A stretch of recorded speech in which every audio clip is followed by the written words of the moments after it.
fait, quand tu lisais, je me disais, il écrit comme un grand personnage duquel il va falloir étudier la vie plus tard pour comprendre ses mémoires, parce que du coup, dans cette phrase-là, il s'agit de cette femme-là, et cette phrase-là, il s'agit de cette femme-là, et parce que je connais ta vie, je peux savoir à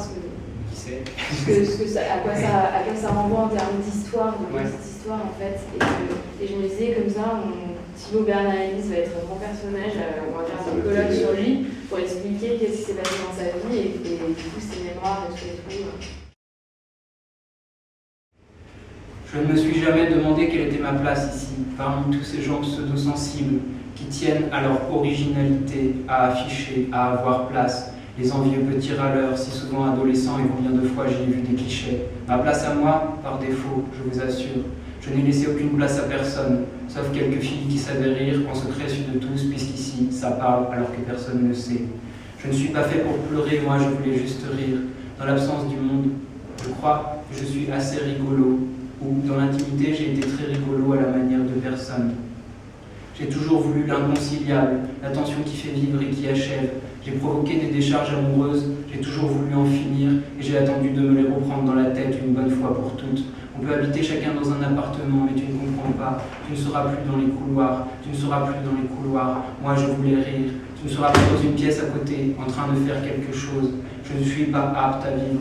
Je ne parle pas du quotidien, du linge, de la cuisine, des courses, même si tout me fatigue de trop pour pouvoir écrire une phrase. Je veux juste rire et écrire une phrase. Tu comprends? Mais surtout, tout est trop modifié parce que je vis là où les choses s'énoncent. Je vis le cul dans l'alchimie, qui est tout transformé en or, c'est ma malédiction. Et je ne peux pas. Je suis plus seul que personne parce que j'ai vidé les possibilités. J'ai épuisé par avance l'intérêt que je peux avoir pour autrui. Alors, par moments, il y a quelqu'un qui échappe alors, que je ne devine pas tout de suite sur le champ à qui je peux parler. Alors je tombe amoureux si c'est une fille et parce que toujours elle est belle et brune, qu'elle a des gestes, qu'elle a un cou, qu'elle a l'intelligence désœuvrée du rire à laquelle je suis sensible, qu'elle sait manger des œufs au plat. Pour ce qui est des hommes, je ne connais que 2 hommes, le reste je le tiens pour rien. Et encore c'est difficile, comment je peux vivre? Si je suis seul trop longtemps, j'oublie que le monde existe et après il me manque par à coup sans que je sache d'où cela vient. J'ai peur d'être autonome et invincible. Ce n'est jamais suffisant quant à la manifestation des détails. Les fleurs, par exemple, comment je peux vivre? S'il existe des fleurs, moi, je ne sais pas faire. Toi, tu comprends tout, tu vois, et c'est seulement en étant honnête avec toi, ce qui détruit tout, que je peux enfin comprendre ce qui se passe. Je t'ai dit, j'aurais mieux fait d'être malhonnête, mais j'aurais jamais rien compris. Je ne sais rien comprendre. Ne dis pas que je comprends des choses que tu ne comprends pas. C'est faux parce que ça n'a rien à voir. Moi, je suis intelligent, c'est tout. Un génie, peut-être, si tu veux, c'est commode de dire ça, mais je ne comprends rien. Moi, je ne comprends rien de ce qui arrive. Je suis de l'affalée. Je suis sur table. J'ai besoin que tu sois dans les couloirs pour pouvoir travailler. Je ne suis bon qu'à travailler, faire rire les filles, les faire tomber amoureuses. Tout le reste, non. Je ne suis pas capable. Je sais bien faire la vaisselle, souvent. Je la fais plutôt bien. Il n'y a pas de traces sèches de nourriture, parce que je gratte comme il faut. Cela m'a pris longtemps de savoir le faire dans mon adolescence. Mon papa a toujours dit que je ne savais rien faire de mes 10 doigts. Je nettoie d'abord tout et après je rince tout. Cela fait gagner du temps. Mais éplucher une patate, non, comment écrire une phrase, tout me prend 1000 heures. Même manger de la soupe, je n'y arrivais pas assez vite, alors je me prenais des gifles. Et les sentiments, je ne sais pas les nommer. Les singularités des situations détruisent la possibilité de parler avant même de parler. Je ne sais pas ce que je veux et peut-être aussi que je tiens à ne pas savoir pour me tenir dans la poésie intenable. Je crois que je me donne un genre perdu. Je me complète dans mon inaptitude à vivre parce que je suis grotesque. Je ne crois pas à la psychanalyse, encore moins qu'elle puisse m'aider. La psychanalyse est loin des problèmes que j'ai poétiques. Elle est trop importante et c'est triste. C'est pour des choses qu'on meurt. Couleurs, qu'est-ce qu'on a dit sur les couleurs? Personne. Je sais charger le langage, mais qu'est-ce que je sais faire d'autre? Tomber amoureux m'a pris beaucoup de temps sans arrêt. Je suis un enfant. Je ne comprends pas que vous me trouviez honnête. Je ne comprends pas que ce ne soit pas de ma faute. Tout est de ma faute parce que je vois les choses dans leur continuité, du point de vue de Dieu. J'ai tout laissé se faire et j'ai consenti à tout. L'amour qui lie les choses entre elles pour ne pas que tout se disperse dans l'espace et reste sur terre. J'ai les pieds sur terre et je voue un culte à l'étoile du Nord. On a retrouvé sa sandale au pied du volcan. Tout le désastre vaut le coup si on peut écrire ces phrases. J'ai peur que ce soit un exorcisme à l'égard du monde et donc de toi et d'elle. Ça ne change rien. Vous êtes toutes les deux possibles. Il faudra aussi que j'en rencontre d'autres, bien que ce ne soit guère ragoûtant, chère âme, drôle de ménage. Ça me convient, j'ai envie de rire. Je ne suis pas fait pour pleurer tout le temps et constater la disparition du monde, mais quand même, il faut bien que quelqu'un s'y colle et fasse bonne figure à l'égard de Dieu. Je n'ai accepté aucune séparation, aucune discipline. Je suis dans un canapé et c'est la guerre. Je suis sensible à l'engloutissement. Aujourd'hui, j'écris beaucoup de choses belles et supérieures qui ont essuyé, alors je suis lasse et ne suis plus apte à rien penser. Je crois qu'essuyer par avance les choses est plus important que penser les choses par après. Essuyer est plus important que penser. Il ne faut pas trop penser. Il ne faut pas trop penser. Il faut poser des couleurs sur une feuille et que ce soit l'enregistrement exact d'un séisme. Je me suis encore mis dans une situation sentimentale et matérielle complexe qui, pour l'instant, ralentit quelque peu mon travail, mais rend possible son intensité future. C'est un réservoir de séisme. Je prends les mensurations de Dieu. La poésie est la réponse ultime à toute forme de réfutation. J'ai la mer à boire. Le ciel est tordu, rastaquer. Tant qu'il est possible de dire une phrase, tout me convient. Si c'était vrai, je serais un monstre, alors pas pour cela. Une femme peut tout vous pardonner. Elle peut vous pardonner de l'avoir trompé si vous avez baisé une louve comme un chien sur un trottoir, une traînée défoncée dans un coin, enfoncée, réenfoncée, sodomisée. Ce qu'elle ne peut vous pardonner, c'est de tomber amoureux. Quelle délicatesse transgressive sans rapport, impardonnable, c'est le feu. Les artistes ne peuvent vivre que dans le feu. Ils ont tout le sale boulot comme d'habitude, ce sont des subtils. Il n'y a pas de vie plus belle. Obscurantisme du sexe et croyance à la pénétration ou lucidité de fond, soleil ou obscurité, choisis donc. Nous avons fait souffrir les autres, mais pas exprès, parce que nous ne savons pas ce que cela fait. Nous n'avons jamais souffert, ou il y a si longtemps de cela. Nous sommes si heureux et nous faisons mal aux autres. On voudrait bien en être désolé, mais nous ne voyons plus ce que cela représente. Nous sommes heureux, malheureusement. Nous ne sommes pas riches pourtant. Nous n'avons rien pour nous, mais nous ne savons plus souffrir, voilà. Nous ne nous rappelons que la joie, et cela ne nous sera toujours reproché avec dédain. Pas à tort, c'est vrai. Nous n'avons aucune conscience du mal fait par notre joie de vivre qui est liberté absolue et profit de tout. Et le dédain ne nous touche pas. Nous voulons être seuls avant tout. Quand je t'écris, j'écris toujours pour la littérature, c'est une forme de respect. J'ai insulté tout le monde de la même manière, pour la littérature. On m'a manqué de respect, on m'a répondu sans style, rien de pire. En fin de compte, les réponses que j'ai provoquées contre moi étaient toujours la plus grande insulte que je pouvais faire. Un bon général ne remporte la victoire que par les fautes de l'adversaire. Il sait les utiliser parfaitement. Ce sont ses seules armes. Toujours je vais nu sur le champ de bataille, les mains dans les poches et tuerai n'importe qui. C'est mon art. Quand je t'écris, j'écris toujours pour la guerre, pour assassiner tes particularités en les conservant. Ne t'inquiète pas, je te fais passer à la Hofebung. Je te rends absolu, je te tue, petite pute, je t'aime, je te dois tout, tu vois, TBH.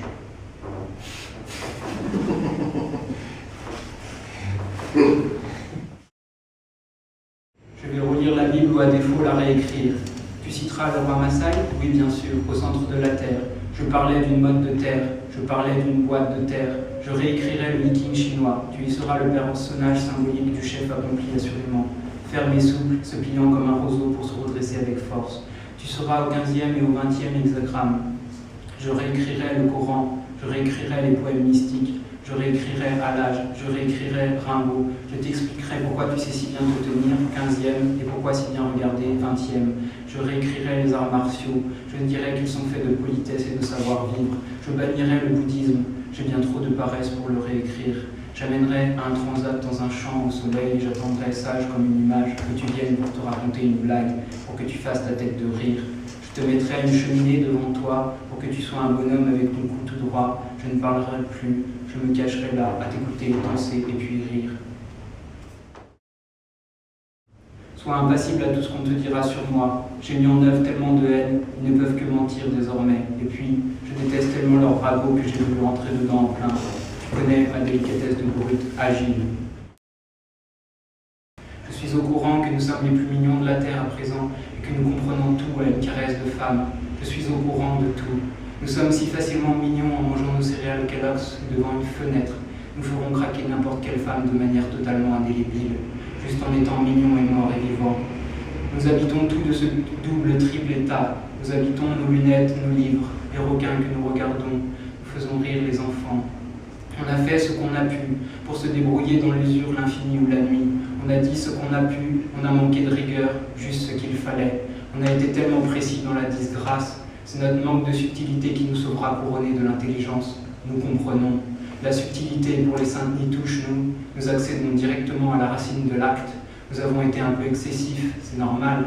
Il a fallu placer un centre au milieu de l'univers pour ordonner notre pensée. Oui, c'est vrai, on a fait ce qu'on a pu. On a ignoré les détails et les nuances pour mettre de l'ordre et traverser davantage le chaos. Un ordre fébrile pour boire comme un trou, voir à même les cercles qui tournent et voir le centre et vomir. On a fait ce qu'on a pu pour indiquer notre état. Tous se sont arrêtés sur ce qu'on a dit et non sur la possibilité qu'on le dise. Nous n'avons parlé que pour indiquer la possibilité et non le contenu. Le contenu est accidentel, il est comme un objet. Il fait obstacle pour montrer d'où provient la lumière. Nous voulions montrer non des choses, mais voir la vue elle-même. Chaque phrase fait obstacle à la compréhension et l'indique. Notre entourage à bout de souffle a regardé le bout de notre doigt. Nous avons été des charlatans, des vieux de la vieille, des fiottes fiers. Tout a eu du sens pour nous. On a fait des signes comme on a pu, mais il faut bien aussi que la tête explose. On a posé des balises pour les naufragés du futur brutaux, que les subtils crèvent. On a construit des arches où ne manque pas une espèce. Du chat au couple d'ornithorynx, on a résumé le monde, tout y était. On a donné le mode d'emploi, trouvé l'équation qui relie tous les points du monde dépliés par accident. On a fait ce qu'on a pu pour l'intelligence. Jésus a pris cela sur lui et est allé se faire crucifier. Question de méthode. Je veux que tout ce que je fasse soit rejeté, ne pas participer à ça, l'art, etc. Donc que je sois maudit, incompris, mais stupide, juste stupide et simple. Mon œuvre est infiniment moins qu'une production plastique, elle commence avec toi, par exemple. C'est la pure joie, la pure brûlure. Il faut que tu sois belle car l'esthétisme est une barbarie. C'est entre nous que naît l'œuvre qui a le moins d'essence, le moins d'importance fugace, indicible, tout le reste est si lourd. C'est à toi que j'écris, un toi pluriel, général et théorique, vide. Mais chaque fois qu'il s'adresse, il devient singulier et exclusif. Donc c'est à toi que j'écris, juste à toi. C'est parce que je t'aime et cela sans médiation que je l'ai fait, mais j'ai eu envie de m'arracher de tout. Tu as été le catalyseur, événement pur, lâché. Cela, c'est la brutalité de notre lien qui l'exigeait. Avec toi, à ton arrivée, je me suis tenu en face du reste et j'ai voulu lâcher. Cela a duré quelques secondes peut-être. Il n'y a pas eu à réfléchir et ce n'était pas non plus irréfléchi. Le savoir est immédiat, lâché. Non pas seulement la fille avec qui j'étais et que j'aimais encore, mais beaucoup de l'Est, beaucoup des amis, des choses, une chambre, ce sur quoi compter et se reposer, le reste encore. Tout dépenser, s'opérer vivant de tout et surtout sans anesthésie, accomplir le destin de la poésie qui est l'effectuation propre et sans regret de cette coupure. Elle a été très propre et nette. Quelques jours ont suffi pour la savoir par cœur et l'accomplir. Je l'ai su dès le deuxième bar, le premier jour. Il y a un mois, aux alentours du moment où tu as bougé, avec une simplicité et une évidence folle tes doigts sur cette table, ou est-ce moi qui rend cela littéraire? Toujours est-il qu'à ce moment, j'ai vu cette coupure en entier. La poésie pour moi n'a jamais été dans les livres, ils en résultent éventuellement. En ce sens, je me sens poète plus que beaucoup et que paradoxalement mon travail est quasiment dénué de poésie. Le ton me manque, le ton ne correspond jamais et pourtant il est le seul qui importe. Il aurait fallu moins solennel et moins dit, plus simple, quelque chose comme bonjour ou juste as-tu bien dormi cette nuit? Je crois connaître certaines impossibilités où tu te tiens. Puis-je faire comprendre beaucoup plus que ce que je dis? Cela, je dois en faire le pari. Fidèlement, TBH. J'aimerais écrire pour toi à qui j'ai fait perdre la voix. Toi qui déjà, si on lui demandait ce qui la rassurait et ce qui lui tenait à cœur, répondait les rayons du soleil par la petite fenêtre de la vaisselle, juste les rayons du soleil sur ma plante. Toi qui, sans voix à peine, peins la lumière sur une feuille. Maintenant que je t'ai fait perdre la voix, je te revois. Si inessentiel tu étais, quelle douleur ta délicatesse pour moi. Toi qui sans voix donnais âme aux objets les plus dénués et leur vouais un culte étrange, fébrile, plein d'orage envers ta maladie. Maladie? Non. Atteinte sans atteinte du dehors muet. Tu avais déjà peu de voix, mais chose prodigieuse, tu faisais vivre une figurine en plastique bleu, rouge, et une rose couleur de peau, une plante sorcière, tu l'appelais, un tampon vache Andy Warhol et un lapin qui sort d'un chapeau, sa musique cassée. Avec ton peu de voix, tu chantais et inventais des chants d'amour d'enfant. Où sont-ils passés? J'ai tout éteint dans ta gorge froidement. Je méprise la faiblesse, mais la tienne est vivante, presque religieuse et comme un alcool fort, fait de petits gestes simples et de symboles simples. Le dénuement déchire. Et quelle force dans la fragilité. Mettons que c'est elle qui écrit ici. Pourrait-il, ces quelques mots pas assez insuffisants ni simples de donner voix, fût-ce une autre, fût-ce au loin, témoigner, étrangère et en même temps celle qui étouffait la tienne sans le vouloir? Donner voix a aujourd'hui une importance pour moi, écrire pour qui j'ai fait perdre la voix, malgré la disparition non mortelle et l'effacement, auquel je soumets tout et continuerai de tout soumettre, TBH. PS, je sais où tu es, faire te fait mal, parler tu ne peux.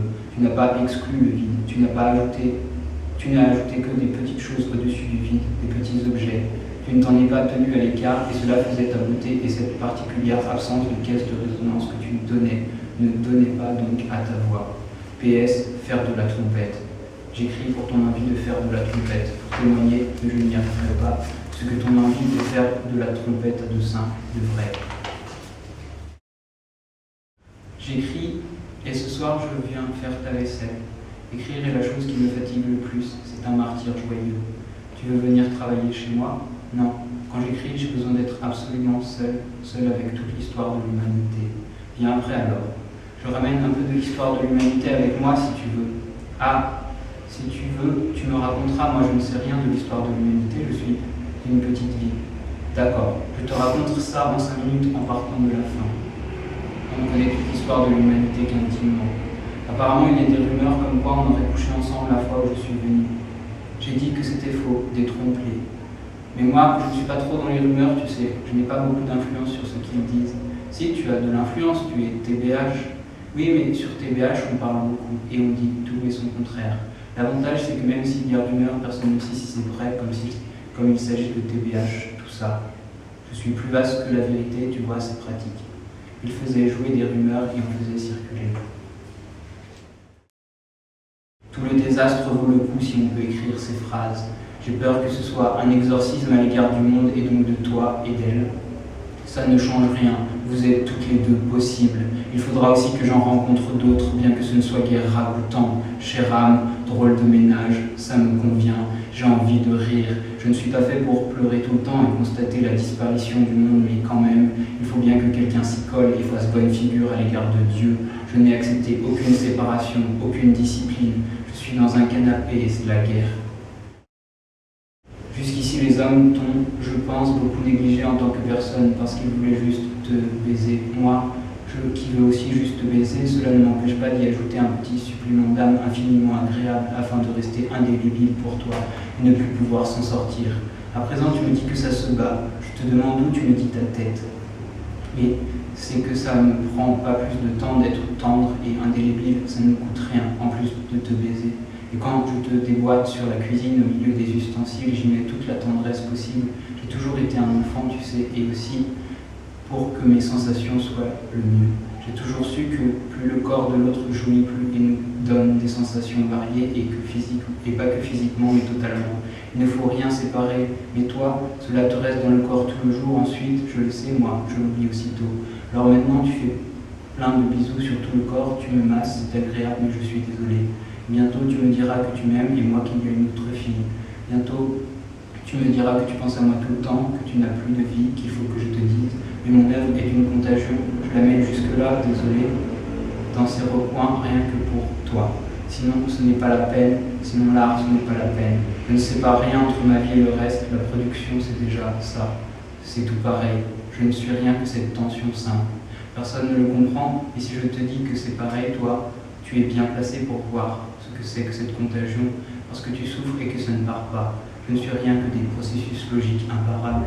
Il faut tant de délicatesse pour arriver à percevoir enfin l'art dans son ensemble. C'est pourquoi je dis sans arrêt que mon travail n'est jamais mon travail, mais ce qui se propage. Ce n'est pas ce que je fais, ce n'est pas ce texte, c'est ce que chacun est en train de penser. Celui qui lit, voit, entend. Il a beau critiquer, mon travail n'est pas encore ce qu'il critique, mais le fait même qu'il critique. C'est un rapport de miroitement qui tend au vertige. T'en pensais quoi, toi? Du coup, j'ai trouvé que ce que tu as lu au départ, ça change d'habitude. Ouais. Et je me suis dit justement, est-ce que c'est enfin Thibaut? Et je me suis dit justement, est-ce que c'est enfin Thibaut? Est-ce que c'est enfin Thibaut? Est-ce que c'est enfin Thibaut? Et je me suis dit justement, est-ce que c'est enfin Thibaut? Est-ce que c'est enfin Thibaut? Et je me suis dit justement, est-ce que c'est enfin Thibaut? Et je me suis dit justement, est-ce que c'est enfin Thibaut?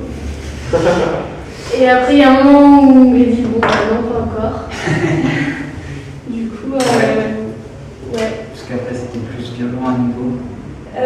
c'est pas violent le mot, mais Bah, ça ça me- l'est un peu quand même. dès que tu parles de contagion, tout ça, moi ça me touche moins. Ouais. Je pense que voilà, ça résume bien ce que j'ai pensé. Au début, je me suis dit, ah, Thibaut est infernal en fait. Presque pas encore. Ouais, je sais pas. Moi, je comprends pas ce truc de Thibaut et Enfant. Ouais, moi non plus. Comme je sais pas rien, j'ai l'impression d'être. J'ai toujours l'impression que c'est un masque, tu vois. Et du coup, là, quand t'as lu, j'ai trouvé autre chose que ce que j'avais lu depuis. Ouais. Même si t'as l'impression qu'il nous manipule avec ce qu'elle est fait. C'est aussi ça, la contagion. Quand il parle de contagion, il y a forcément une question de manipulation, tu vois. Mais Bah non, pas forcément. Tu peux avoir de l'influence sur quelqu'un, ça peut être juste beau, enfin c'est pas forcément de la manipulation. une manipulation, c'est pas forcément quelque chose de négatif non plus, tu vois. Bah si, quand même. Bah, Enfin, ça veut dire qu'il y a une espèce de stratégie et une volonté de... Non, mais c'est pas forcément violent. Même si t'as l'impression qu'il nous manipule avec ce qu'elle est fait. C'est aussi ça. Même si t'as l'impression qu'il nous manipule avec ce qu'elle est fait. C'est aussi ça, la contagion. En fait, quand tu lisais, je me disais, il écrit comme un grand personnage duquel il va falloir étudier la vie plus tard pour comprendre ses mémoires, parce que du coup, dans cette phrase-là, il s'agit de cette femme-là, et cette phrase-là, il s'agit de cette femme-là, et parce que je connais ta vie, je peux savoir qui sait à quoi ça renvoie en termes d'histoire, de Ouais. petite histoire en fait. Et je me disais comme ça, Thibaut Bernard-Hélice va être un grand personnage, on va faire un colloque sur lui pour expliquer qu'est-ce qui s'est passé dans sa vie et du coup ses mémoires et tout. Je suis soupçonné d'être heureux. Je sais que je n'ai pas souffert autant que je devrais. Je sais une phrase de Rimbaud que je trouve plus obscène que toutes. J'ai fait la magique étude du bonheur qu'aucun n'élude. Je sais une autre phrase de Casanova. Rien ne pourra faire que je me sois amusé. Je ne sais rien d'autre presque. Le bonheur s'autogénère. C'est une chose que je sais faire. J'aimerais bien tout regretter, mais je n'ai pas le temps. J'ai trop de choses regrettables à faire. Je sais que tout acte est nécessaire. Pleurer ne réfute rien.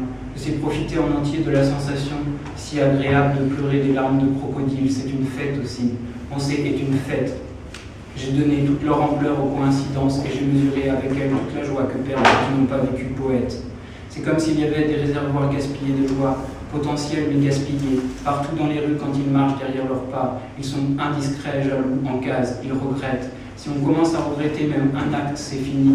Si on commence à être joyeux, il faut beaucoup de courage pour continuer sans s'arrêter.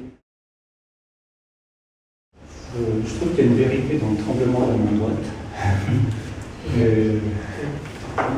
Soit qui tient le livre ou qui tient un feuille, mais il n'y a que la main droite qui est là, il y a quelque chose qui atteste que c'est vrai. Que c'est sinon, c'était assez beau, ces tigmes à l'intelligence des femmes, il y a un côté mythique et autobiographique. Enfin, il y a le mot mythique ne va pas, il y a quelque chose. Sinon, je sais pas, il y a toute une partie que moi je trouve par rapport aux femmes et en rapport à ce côté de sublimation.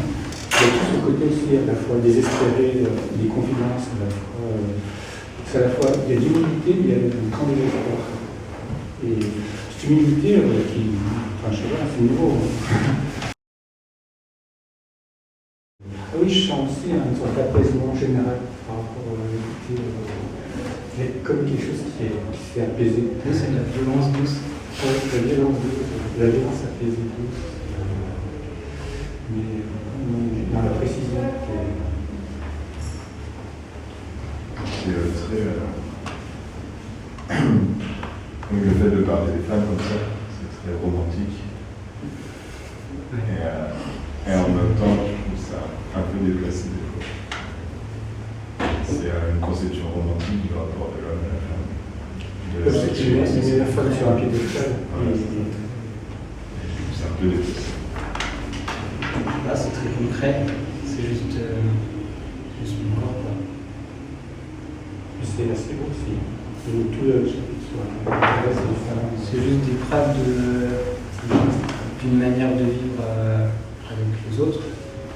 Et, le fait, je voulais surtout restituer, parce que du coup la poésie pour moi elle n'est pas forcément dans les livres, c'est aussi vachement une manière de vivre ou d'un rapport que tu as avec quelqu'un. Du coup c'est des preuves de comment, ça peut être des correspondances ou c'est des preuves d'une manière de rapport, de restituer la poésie dans son milieu naturel, on peut dire. Si j'ai un rapport avec quelqu'un, il faut qu'il soit poétique, sinon je ne parle pas, c'est pas la peine. Et que là, c'est présent. Il y a une image et qui est tellement exacte que ça fait forcément écho. Ça peut pas. Il faudrait des kilomètres pour y arriver, sinon, là, en une image, on y est, on sait qu'on parle de la même chose. C'est tout, si tu sens que les rayons du soleil te rentrent dans le cul, personne ne peut répéter ça parce que c'est une sensation de lumière. Mais je ne disais pas sur ton expérience personnelle, je parlais je parlais dans le texte en fait, je parlais pas de ton expérience personnelle forcément. Oui, mais c'est juste, quand je parle des femmes en général, c'est pas sur un truc. Je pense que ça dirait la même chose d'un point de vue pseudo-objectif, genre les femmes on le sait, sont comme ci, comme ça, ce serait pas pareil. Alors que là, je pense qu'on sent vraiment que c'est une vision personnelle et que du coup ça. En plus, j'en parle rarement. Ça témoigne d'un rapport au monde. Et je trouve que c'est intéressant, cette indistinction entre le fait que ça passe entre différents pronoms, je trouve que ça produit une impression d'éclatement qui est intéressante, c'est que du coup, pour moi, ça passe pas à une forme d'objectivité, ça passe à une forme de subjectivité cosmique, d'un truc où il n'y a pas de limite. Le but, c'est justement de restituer la singularité de chaque personne, mais sans qu'il y ait le besoin du nom. En fait, c'est toujours à toi que je m'adresse, mais c'est à toi, clandestin. Combien de gens, ados encore, par pelletés à la louche? Quoi faire de toutes ces insultes, chaque fois si singulières, précises, qui touchent pile poil au point faible en un minimum de phrases, tant d'amour? Où es-tu passé dans la fin de ce monde? J'ai été vulgaire moi aussi, bien sûr. Vous êtes-vous sortis de la vulgarité? L'époque est dure pour les femmes? Non. On en reparlera aussi, mais pas comme il faut. J'ai cru pouvoir être maladroit sans mesure tant que par excès j'en faisais mon corps inadapté et offert. Je n'ai pu laisser personne en paix. C'est faux sans doute, il y a écart. Les personnes intelligentes et vives, souvent des femmes, je les ai laissées à tout parce qu'elles avaient déjà l'éveil, en paix tant qu'elles m'ont séduit. Telle à l'intelligence des gestes, la moins entendue des sagacités. Entre la voix et le corps, aucun écart ni frottement, un tout. Qu'êtes-vous devenues chacune?